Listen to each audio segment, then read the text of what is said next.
Fala boleiro, está começando mais um episódio do nosso amado Boleirando, que é o meu, o seu e o nosso podcast. Por mais que todos sejam especiais, o de hoje tem um toque a mais. É o 10º episódio e queremos agradecer a você que tem nos escutado. Eu sou Marcelo Lopes e estarei acompanhado mais uma vez do meu amigo Daniel Santiago. E aí, Daniel, o que teremos no programa de hoje? Fala Marcelo e fala boleiros e boleiras de todo o Brasil. O nosso 10º programa vai abordar um assunto muito discutido, mas pouco entendido no futebol brasileiro: a distribuição das receitas de televisão aqui no país. Nós vamos explicar como funciona essa distribuição aqui no Brasil e nas principais ligas da Europa e expor nossas opiniões sobre o assunto. Então vamos que vamos, porque hoje a discussão vai render. Isso mesmo, Daniel. E esse papo começa logo após a nossa querida e amada vinheta. Solta logo essa vinheta, editor! Boleirando, apresentado por Daniel Santiago e Marcelo Lopes. Dando o apito inicial do nosso programa, então, antes de qualquer coisa, nós vamos trazer todas as informações referentes ao assunto e depois vamos expor as nossas opiniões, para que você também possa formar a sua embasado nos fatos que traremos aqui. O contexto todo dessa discussão vocês já devem saber, né? Todo esse imbróglio que está acontecendo no Rio de Janeiro, principalmente entre Globo e Flamengo, e os problemas que eles estão gerando no Cariocão. E aí o que acontece? A gente vai tentar esmiuçar um pouquinho como é que funciona essa distribuição de receitas no brasileiro, né? Porque o principal fator para o Flamengo não ter assinado com a Globo foi o quanto ele ganha, o quanto os outros clubes estão ganhando em referência a ele. E a gente vai explicar um pouquinho como é que isso funciona a nível nacional, como é que isso funciona também, né, como é que isso pode funcionar depois dessa nossa nova medida provisória que foi assinada, foi aprovada, né, que vai para o Congresso ainda para votação, e vai mostrar também como é que é lá na Europa, para a gente ter esse viés também, né, de poder olhar como é que são os outros lugares, como é que pode ser aqui no Brasil, como é que a gente pode melhorar. Então vamos dar início aqui, eu vou fazer uma breve explicação de como isso tudo funciona, né? Vou mostrar aqui os dados dos outros países, mostrar como é que funciona todo o regulamento aqui no Brasil. A primeira parte é que a Lei Pelé, né, exige a anuência de mandante e visitante para a transmissão de uma partida. Então os dois clubes têm que assinar um contrato, ou então tem que estar de acordo com a transmissão da partida por parte de uma emissora.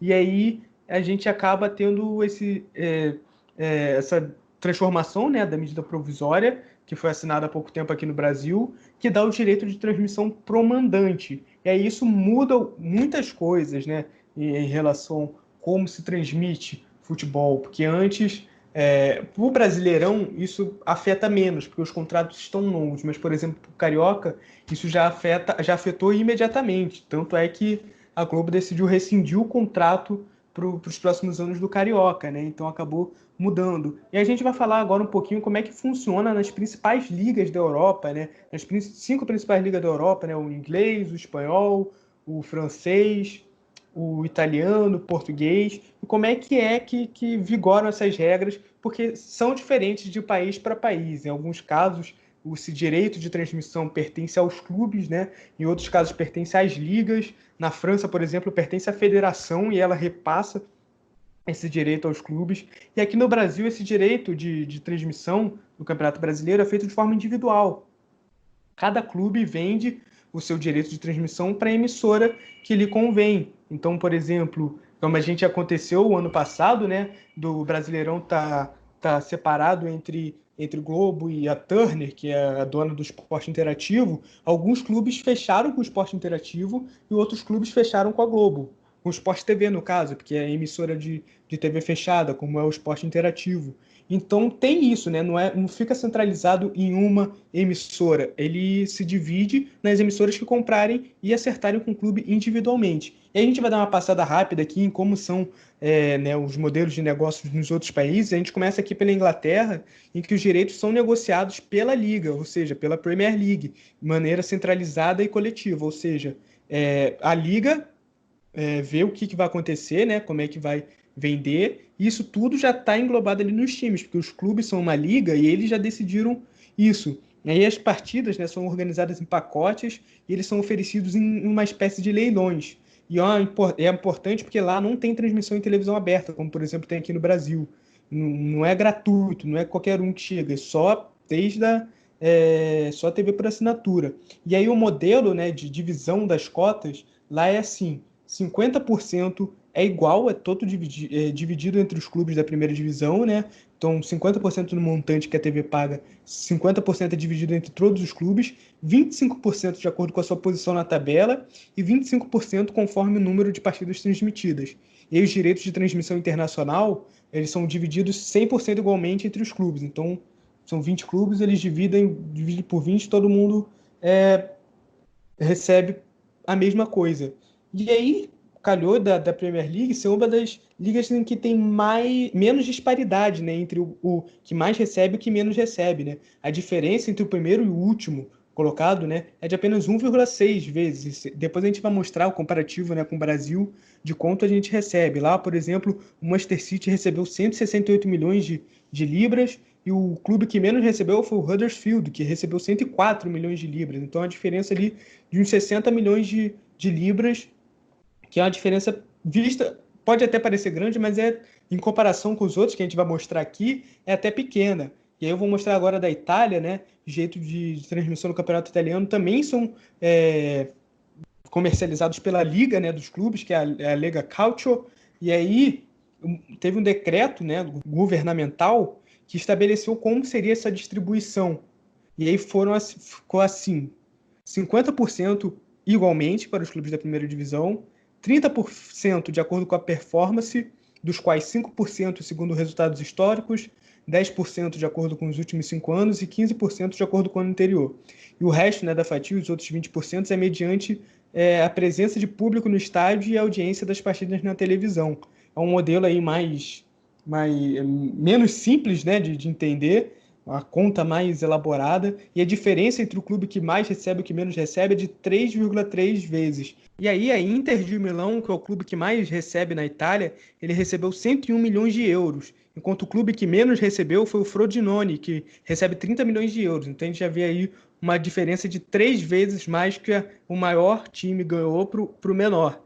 E aí a gente partindo para a França agora, lá os direitos são totalmente da federação, e ela repassa esses direitos de transmissão aos clubes. E toda essa negociação também é feita de forma coletiva, e a divisão é feita dos seguintes modos: 50% igual para todos os times, 30% de acordo com a posição da tabela e 20% conforme a transmissão das partidas. E a diferença também é muito parecida com o do campeonato italiano, né, que é de 3,3 vezes. O PSG recebeu 71 milhões de euros em direitos de transmissão, enquanto o Dijon, que foi o menos recebeu 21 milhões. A gente vê também que o campeonato francês, o maior clube recebeu menos que o italiano e o francês, e o inglês. E aí na Espanha, né, que todo mundo dizia que era que a gente sempre fala, né, que no Brasil vai ter a espanholização, teve essa transformação, né, nos últimos anos dos direitos de transmissões, dos repasses, e hoje essa negociação é feita pela La Liga, né, que é a liga que administra o campeonato espanhol. E ela centraliza toda essa negociação e divide de tal forma: 50% também igual para todos os clubes da primeira divisão, 25% de acordo com as posições da tabela e 25% também condicionado à torcida. Aí entra as variáveis de público no estádio nos últimos 5 anos, a audiência da partida, e a diferença hoje é de 3,6 vezes do que mais ganha para o que menos ganha. O que mais ganha são o Barcelona e Real Madrid, que receberam 171 milhões de euros, e o que menos ganha foi o Huesca, que foi 44 milhões de euros. E aí em Portugal, né, que é o último país que a gente vai mostrar da Europa, as coisas são diferentes, porque a negociação de direitos de transmissão é feita de maneira individual. Então, cada clube, né, que é mandante negocia livremente com qualquer emissora. E aí acabou tendo uma diferença muito grande, diferença entre o primeiro e o quinto, por exemplo, na tabela, de 12 vezes. O Benfica é o clube que mais recebeu 44 milhões, e o clube aqui que a gente teve acesso, né, porque os clubes não divulgam o seu balanço financeiro, mas dentro dos que a gente teve acesso, o Belenenses foi o que menos recebeu, tem 4 milhões, então você vê a diferença de ganho, né? E aí a gente vai passar aqui para o Brasil, né, para mostrar como é que as negociações, antes a gente vai entrar em um pouquinho de história, sei que estou me alongando aqui, mas é para você possa ter o máximo de informação possível para que a gente possa entrar no debate depois e você também formar sua opinião. No Brasil, as negociações passaram a ser coletivas a partir de 87, né, quando criaram o Clube dos 13. Mas aí em 2011 acabou o Clube dos 13 e as negociações passaram a ser individual, o que acabou realmente beneficiando o Corinthians e Flamengo, que são os clubes de maior torcida, e depois, né, a partir da última renovação de contrato, né, que entrou a Globo, entrou a Turner, aí continuaram a ser individual, só que aí as emissoras começaram a seguir esse padrão europeu de distribuição. E a Globo, por exemplo, adotou uma fórmula de 40% para todo mundo igual na primeira divisão, 30% de acordo com a colocação da tabela e 30% de acordo com a transmissão da partida. E a Turner adotou mais ou menos esse modelo, mas foi 50%, 25% e 25% nessas mesmas bases. E aí a diferença entre o primeiro e o 20º colocado, né, os times que mais ganharam, é de 6,4 vezes. Então a gente vê que o Campeonato Brasileiro ainda é um pouquinho desigual, né, no que tange a questão do recebimento de direitos televisivos. O Flamengo foi o que mais recebeu na última renovação, foi 224 milhões de reais, enquanto o Fortaleza foi o que menos recebeu 35 milhões. E aí, só para esmiuçar os valores, antes aqui do Marcelo começar a dar a opinião dele, a gente tem mais dados que a gente vai soltando depois no debate, né? A Globo pagou 600 milhões de reais pela transmissão em TV aberta, 500 milhões de reais em TV fechada, que foi o Sport TV, e 650 milhões de reais pelo Premier, que é o pay-per-view, enquanto a Turner pagou 520 milhões. E aí, Marcelo, aqui a gente depois ainda tem aqui mais números do pay-per-view para mostrar o porquê que o pay-per-view acaba sendo um ponto de desequilíbrio, mas eu queria a sua opinião, né, de como é esse modelo de transmissão, do que você acha que é o certo, de como você vê o futebol brasileiro em questão de transmissão, como é que você acha que está no modelo certo, tem que adotar o europeu, qual o europeu, né? E aí, Marcelo, fala um pouco para a gente a sua opinião. Se tiver dados também, a gente está aqui hoje no ritmo da matemática, a gente está pior que o Ibope. Então, primeiramente, não tenho dados porque número e matemática não são comigo, mas tenho uma opinião que é uma opinião muito antiga. Quem conversa sobre futebol comigo há bastante tempo sabe que eu bato nessa tecla há anos, em que o maior erro do futebol brasileiro em si é não ter uma liga para administrar esse tipo de coisa. Por exemplo, como foi muito bem citado pelo Daniel, na Europa as ligas administram essa questão da distribuição financeira, da receita de TV e tal, das cotas. E no Brasil, quem administra é a CBF, que todo mundo sabe que é uma organização que tem as suas milhões de falhas, né? A gente pode ver pela própria presidência da CBF, né, que sempre tem uma polêmica ali, sempre tem um mandato de prisão ou uma prisão de fato de algum governante da CBF, já começa errado por aí. O Brasil deveria ter uma liga que administrasse esse tipo de coisa, para evitar que houvesse essa disparidade entre os clubes. Não sou a favor, mesmo torcendo para um clube que é grande, que recebe, assim, dadas as proporções muito bem, né, em comparado com os outros, não é o que mais recebe, mas é um dos que mais recebem, está no top 5 ali. Eu, teoricamente, deveria aceitar isso calado, né? Não reclamar, porque meu time ganha bem, mas eu não consigo. Eu enxergo o futebol como um todo. Aqui eu sou um porta-voz do torcedor brasileiro, não só do meu time. Falo pelo bem do torcedor, porque eu prezo pelo torcedor. O maior patrimônio de um time de futebol e do esporte em si é o torcedor, porque é ele que faz acontecer, entendeu? E quando eu digo ele, eu falo deles, eu falo de mim, falo no modo geral, porque isso é algo universal. A gente está falando sobre o futebol brasileiro, mas vale para o mundo inteiro. O torcedor, ele sempre vai ser a prioridade. Comentei isso na live que a gente fez ontem, e é muito pertinente essa questão. Na minha opinião, deveria sim ser assemelhado ao modelo europeu, principalmente da Premier League, que para mim é um modelo que, assim, na minha cabeça mais faz sentido. Eu já bato nessa tecla há muito tempo, como eu falei no início da minha argumentação, e acredito que o Brasil está caminhando a passos muito lentos ao rumo de estar no melhor caminho na questão das transmissões de TV, na distribuição de renda e desse auxílio, né, que os clubes recebem financeiro para que aconteça as transmissões dos jogos, porque se você parar para ver, é um dinheiro que é totalmente não, é a maior parte da renda de um clube. E todos os clubes brasileiros precisam desse dinheiro. Eu até cheguei a comentar na própria live também que o Flamengo, ele é o clube mais rico do país, é o clube que está muito bem organizado financeiramente e ainda assim tem dívidas. Você tem aí o Vasco, que é um dos que mais recebem, e está meses de salário atrasado. O Corinthians é o segundo que mais recebe, está 3 meses de salário atrasado também. Então, é um dinheiro que faz muita falta para os clubes. Eu entendo que agora tem essa questão das transmissões ao vivo, dos clubes estarem transmitindo assim para a própria torcida, né? Na verdade, para todo mundo, né? Porque fica no YouTube e você consegue assistir. Tirando essa polêmica que o Flamengo teve recentemente com o iFood, né? Que cobrou os R$ 10 para o torcedor, mas acabou não dando certo, né? Que a plataforma não suportou, enfim. Esse é assunto para um outro bloco do nosso programa de hoje. Eu nem vou me alongar tanto. Vou passar a bola para o Daniel agora, ver se ele tem mais algum dado para trazer para a gente aí e a gente seguir na argumentação. Mas só finalizando meu raciocínio, eu acredito que o Brasil deveria, sim, obter a criação de uma liga independente da CBF, que a gente sabe que a CBF não tem capacidade nenhuma para gerir o futebol brasileiro. A CBF deveria gerir a seleção brasileira, que também não é bem gerida, deveria mudar todo o seu comando técnico, enfim, não só da parte do futebol, mas a parte da diretoria mesmo administrativa da CBF, está tudo errado ali. Não vou passar pano de forma nenhuma. A gente pode ser campeão em 2022, que eu vou continuar criticando. E é isso. A CBF só vai ter o meu amparo quando fizer por merecer. Vou passar a bola para você, Daniel. Tem mais algum dado para a gente aí?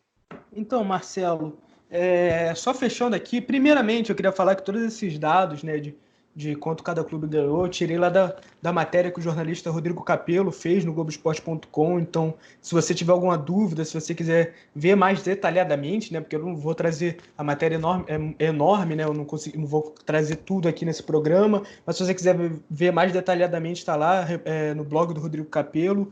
E aqui eu trouxe também a tabela de quanto cada clube rendeu de acordo com a TV aberta e fechada. E o clube que mais recebeu em questão de TV aberta e fechada foi o Flamengo, que recebeu 66 milhões de reais. E a Chapecoense foi o clube que menos recebeu, que foi 36 milhões. Mas aí parece realmente que é diferente, né, daquilo que eu falei. E aí o ponto-chave, né, que troca, que muda, que faz o Flamengo ganhar tão mais que os outros clubes, é justamente o pay-per-view. Porque você vê que esse modelo de distribuição, ele acabou deixando algo mais justo, né? Por exemplo, o Flamengo foi o primeiro que ganhou 66 milhões, o segundo foi o Atlético Paranaense, que recebeu 64 milhões. O Grêmio recebeu 64, o Palmeiras 62, São Paulo, Corinthians, tudo nessa casa, né? O que menos recebeu foi a Chapecoense. A diferença ali de 2 vezes entre o que mais recebeu e o menos recebeu. Mas o pay-per-view é algo que destoa muito, que faz alguns clubes, ganharem muito mais que outros. Como eu mostrei, o Palmeiras também foi um clube que recebeu bastante ano passado, que foi 166 milhões, o Corinthians 147. Então, enquanto isso, teve outros clubes que receberam nem 50 milhões. Então, algo que destoa muito, né? Que a gente pode ver. E esse lance do pay-per-view foi muito por conta de dívidas que os clubes tinham, e aí eles tinham um valor, né, mínimo a receber do pay-per-view. Só que aí, depois que a Globo já tinha assinado o contrato e tal, eles começaram a pedir esse adiantamento, né, desse valor. Só que o pay-per-view, como a gente sabe, né, não é gerido de forma exata, né? Ele, de acordo com variáveis de transmissão, né, de audiência de cada clube. E aí os clubes, a Globo, né, para poder adiantar essa cota, para poder oferecer eles em garantias de empréstimo, acabou mudando isso. Os clubes perderam essa cota mínima que eles receberiam. Só 4 clubes que não, que foram o Flamengo, Palmeiras, o Grêmio e o Corinthians, que eles estavam em melhor situação, eles não abriram mão dessa cota mínima. E aí eles receberam esse valor mínimo, só que o valor mínimo deles era alto. E impactou também no valor que os outros clubes tinham para receber, porque esses clubes receberam, descontaram, né, o pagamento desses 4 clubes, e aí o restante do dinheiro, né, acabou sendo dividido pelas partes de acordo com o valor que sobrava. Então, por exemplo, o Flamengo tinha uma cota mínima de 120 milhões, então o valor do contrato era de 650 milhões, o total já desconta 120 milhões aí. Então, você não vai distribuir mais 650 milhões entre os clubes, você vai diminuir 650 menos 120. E acabou tornando essa diferença enorme, né? Essa diferença bem gigante entre um clube e o outro, por causa disso, por conta de mais administrações. Aí é outro assunto que a gente já entra, né, para poder falar, porque a gente sabe que os clubes dependem muito da televisão por conta de mais administrações, por conta de dívidas, como você falou, e aí acabou que esse pay-per-view acabou se tornando o grande ponto de chave, né, dessa não distribuição tão igualitária quanto seria, por exemplo, se fosse só TV aberta e fechada, que a gente viu que ainda foi uma distribuição mais igualitária nesses últimos contratos que os clubes assinaram. E aí é muito interessante a gente ver isso, como o pay-per-view, né, acabou mudando, né, um modelo que tinha tudo para ser um pouco mais igualitário e continuou fazendo com que clubes como Flamengo, Palmeiras, Corinthians, que já recebiam muito mais que os outros clubes, continuassem recebendo muito mais que os outros clubes. Exatamente, Daniel, concordo com você nesse ponto. Acho que há sim uma disparidade. Quem não enxerga essa disparidade, com todo respeito, está sendo muito clubista, olhando só pelo seu lado e esquece que o clube dos outros também tem as suas dívidas, também tem que contratar, também tem que pagar funcionário, também tem que ter uma organização administrativa em que o financeiro do clube não seja desigual a ponto de atrasar salário, porque isso para mim é um absurdo sem fim. O meu clube é um clube que atrasa salários frequentemente, isso não é algo de hoje, e eu me sinto totalmente descontente porque eu me ponho no lugar com empatia. Acabo me pondo no lugar dos funcionários, dos jogadores, mais dos funcionários que dos jogadores, né? Que muito jogador tá com a vida ganha já, mas os funcionários dependem muito desse dinheiro para viver. Todo mundo ali tem família, todo mundo ali está trabalhando. Falei dos jogadores também que estão com a vida ganha, mas não são relógios, não trabalham de graça, eles têm que receber sim, e se o jogador recebe 500 mil, porque o clube se propôs aquilo no contrato e tem que pagar, tem que dar seu jeito de pagar, não tem jeito, não existe isso de atrasar salário, e aí, a gente falando sobre isso, né, acaba sendo inerente às mais administrações, né, dos clubes brasileiros, em que a maioria é muito mal administrada. Eu posso falar do meu clube, que é o Vasco da Gama, que é muito mal administrado. A gente vê hoje o Flamengo ter uma diferença de administração total dos outros clubes do Rio, do país, assim como o Palmeiras. O Grêmio tem uma administração interessante também nos últimos anos. A gente pode falar até do Bragantino, né, que vem com esse patrocínio da Red Bull e parece que está se organizando ali, né, na parte administrativa, e é muito interessante. E o que torna isso mais interessante é o impacto que isso causa no torcedor, que é o principal, né, atingido sobre essas questões burocráticas, administrativas dos clubes. Porque nós somos o reflexo, somos nós que acompanhamos o clube, nós que vamos ao estádio, nós que nos tornamos sócios torcedores, nós que adquirimos os produtos oficiais para ajudar o clube. Então o impacto é todo nosso. E falando sobre isso, eu queria falar em nome do torcedor brasileiro, porque a gente quer um ingresso mais acessível, um plano de sócio mais acessível, inclusive palmas para o Vasco da Gama, que é uma administração que é tão ruim. Teve um acerto recentemente, que foi esse plano de sócio que é acessível para todo mundo, né? Para todo mundo não, para a maioria do pessoal, né? E conseguiu quebrar uma série de recordes na associação em massa que teve, e é um trabalho elogiável. Um dos poucos elogiáveis nessa atual gestão do Vasco da Gama, que é pífia. E sobre isso, né, sobre essa questão do ingresso acessível, de tudo mais acessível para o torcedor, eu queria parafrasear um texto meu de 2018, no exato dia 26 de maio do ano de 2018, que eu lancei no Boleirando, no nosso início de projeto, quando não gravávamos ainda o podcast. Podcast é algo desse ano, de 2020. Eu escrevi esse texto, foi para a página, deu uma boa repercussão de todos os torcedores do Rio de Janeiro e até do Brasil, a galera elogiou bastante. O título do texto é Ladrão, devolve o futebol do povão. Poucas sensações na vida serão tão impagáveis quanto ver seu time no estádio. Para uns tradição, para outros hobby. E para nós, os apaixonados, simplesmente paixão. Uma paixão que na maioria das vezes é hereditária, mas também pode ser à primeira vista. Um sentimento de que 11 podem virar 11 mil, 50 mil, 100 mil e por aí em diante. O torcedor só quer ter a plena satisfação de que pôde ajudar seu time a alcançar o êxito. Os cânticos ecoam na arquibancada e empurram os jogadores, que por sua vez, em sua maioria, também já estiveram desapaixonados. Quem já foi domingo ao Maracanã para torcer por time que é fã e se esbaldou num Fla-Flu, foi a São Januário e viu ferver o caldeirão vascaíno, cantou Fogo Eu Te Amo no Engenhão e se apaixonou pela atmosfera que foi criada, sabe muito bem como é a sensação de ter uma casa para chamar de sua.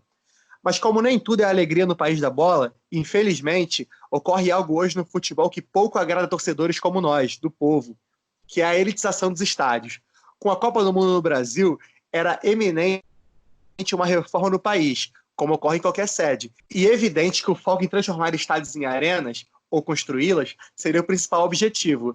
Arenas essas que são administradas por consórcios que nada entendem de torcida e visam exclusivamente o lucro, ignorando totalmente o torcedor do povão, que pagava R$ 5 no ingresso na saudosa geral e até R$ 1 às vezes, que teve filhos e os levou ao Maracanã, para que a paixão fosse passada adiante e a tradição de frequentar a arquibancada também. Numa geração em que a tecnologia avança, os jovens perdem cada vez mais o interesse em esportes ou atividades de lazer. É importante como nunca que tenham cada vez mais crianças nos estádios, para que seu desenvolvimento e sua paixão possam seguir e mais gerações apaixonadas pelo clube e pela pancada venham a surgir. O torcedor é o maior patrimônio de um clube e sempre será. Não importa sua classe, etnia, gênero, dentro do estádio todos estão juntos como um só. Nós, os apaixonados, a massa, o povão, devemos lutar contra essa elitização, para que ela não afaste o bem mais precioso que uma equipe tem e o que a mantém de pé até hoje. Não exigimos nada mais além de justiça no preço dos ingressos. Não queremos o melhor setor, camarote ou privilégio algum. Vamos de arquibancada para sentir mais emoção. Emoção impagável, nem barata, nem cara, pois nos abraços de gol a nossa preocupação por um instante para. Puxamos lá do fundo aquele grito da alma. Jogadores retribuem ao ouvir o nosso ecoar das palmas. Esse é um texto de 2018 que eu escrevi, colocando toda a minha alma, todo o meu coração de torcedor apaixonado, que eu sempre fui, frequentador de arquibancada desde criança, quando eu ia com meu pai para São Januário, para o Maracanã, e depois eu cresci e consegui ter o privilégio de conhecer uma série de outros estádios.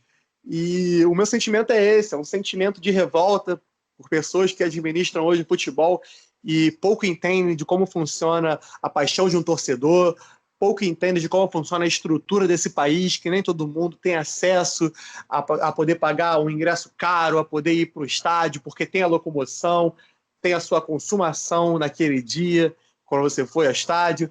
Então, envolve uma série de coisas. Queria a sua opinião, Daniel, porque eu sei que você também é um torcedor de arquibancada, eu sei que você já frequentou muitos jogos do seu time, e você entende que eu consegui transmitir nesse texto a minha indignação e tudo que eu penso sobre isso. Queria saber a sua opinião, Daniel. Vou passar a bola para você. Palmas, palmas e palmas para o que você falou. Você disse que esse texto é de 2018, mas é tão atual, né? Realmente, a gente tem passado, né, por esse momento de elitização dos estádios e muito se dá a conta de mais administração dos clubes que querem tentar ganhar dinheiro de qualquer forma e aí acabam tendo que jogar o dinheiro para cima do torcedor e acabam encarecendo os ingressos. Então, acho que eu já fui a ingresso R$ 1 de geral no Maracanã, eu já peguei isso. Hoje o ingresso mais barato no Maracanã custa R$ 30 a meia, por exemplo, R$ 25 a meia. Então, algo totalmente diferente que acaba afastando muitas classes, né, do estádio. E aí, só para terminar aqui, só para fazer a colocação que eu acabei não fazendo naquele momento, de qual o modelo que eu acho que é o certo, é como você falou, que eu acho que esse modelo, essa comercialização, principalmente da Premier League, eu acho que fortalece o campeonato, porque ela tira essa disparidade toda, ela atrai competitividade para o campeonato. Então, eu acho que os clubes pensarem, né, CBF, então os clubes se moldarem numa liga, é você pensar no melhor campeonato brasileiro, você pensar numa atração internacional melhor, em melhores pagamentos, e aí você às vezes pode diminuir, né, essa facada que você dá no bolso do torcedor. O problema é que eu acho que aqui no Brasil, para a gente fazer uma liga, vai ser horrível, porque para você fazer liga, você tem que ter a anuência dos 20 clubes, né? E os 20 clubes, a gente não consegue 2 clubes para pensar igual, né? Então é bem difícil a gente fazer isso e acabar... Porque os clubes não pensam no futuro do futebol brasileiro, eles pensam nele. Só que o que a gente vê aqui no Brasil é que o futuro de clube brasileiro dura 2 anos. Você tá bem 2 anos, de repente você não tá mais, você tá lutando para cair. Você viu o Corinthians, que nessa última década foi soberano e agora tá lutando aí com dívidas e dívidas atrás de dívidas. Por quê? Porque o futebol brasileiro é incapaz de pensar no futuro dele. Ele só pensa na própria barriga, pensa que daqui a 1 ano, 2 anos a gente pode ganhar a Libertadores, pode ganhar o Mundial, mas não pensa que daqui a 3 ele pode estar devendo salário quase caindo, que nem um Cruzeiro.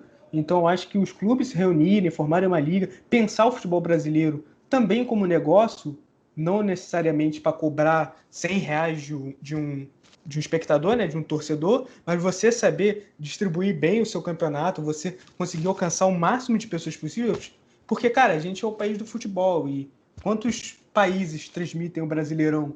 Tava aí para sair há pouco tempo o primeiro contrato de transmissão internacional, em 2020, no Campeonato Brasileiro, que é o país do futebol.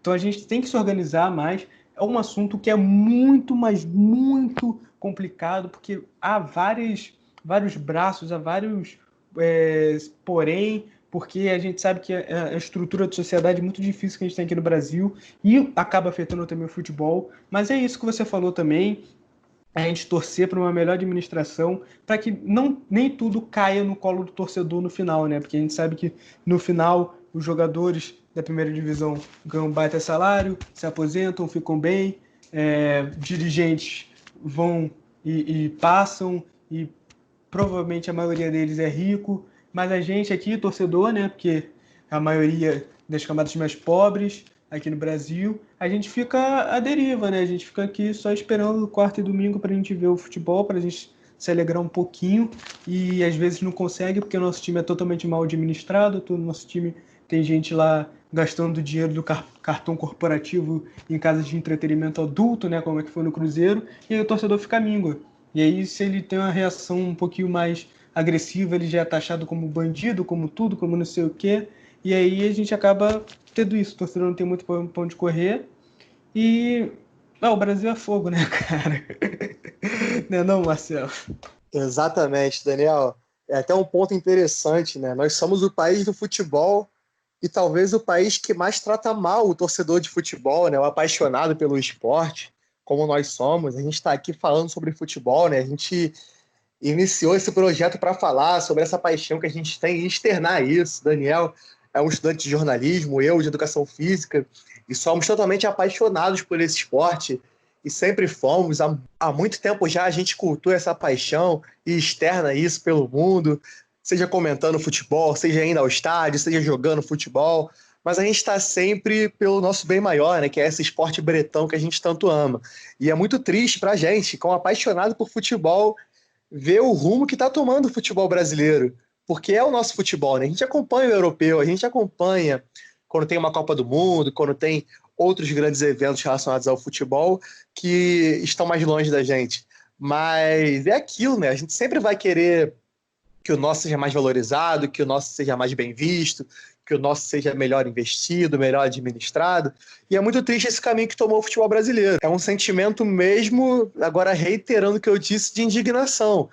E espero que mais para frente as coisas mudem, que entre pessoas sérias e comprometidas, né, na CBF, que seja criada uma liga para administrar os campeonatos aqui no Brasil e que as coisas melhorem. O cenário atual não é nada favorável, como eu falei, a gente caminha a passos curtíssimos, enquanto em outros países caminham a passos largos, mas eu ainda tenho esperança, sou uma pessoa que tem muita esperança. Dizem que brasileiro não desiste nunca, né? Então eu sigo esse mantra e não desisto nunca que o futebol brasileiro vai melhorar um dia. Então, galera, o programa de hoje trouxe muita informação para vocês, porque aqui também é cultura, mas infelizmente está na hora de encerrar. Queremos agradecer a todos vocês que nos escutam e ter nos apoiado nesses 10 primeiros episódios do nosso podcast. Um salve pro meu mano Lucas Cardoso, que sempre está nos acompanhando. Tamo junto, irmão. Não deixe de acompanhar nossos programas e deixar o seu like, que venham mais e mais podcasts por aí. Valeu, pessoal! Apito final no Boleirando de hoje. O programa está acabando aqui, mas o Boleirando continua lá nas nossas redes sociais, sempre com conteúdo de primeira para você.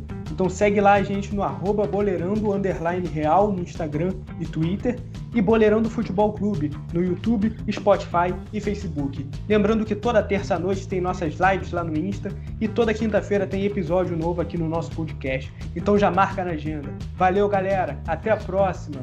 Valeu!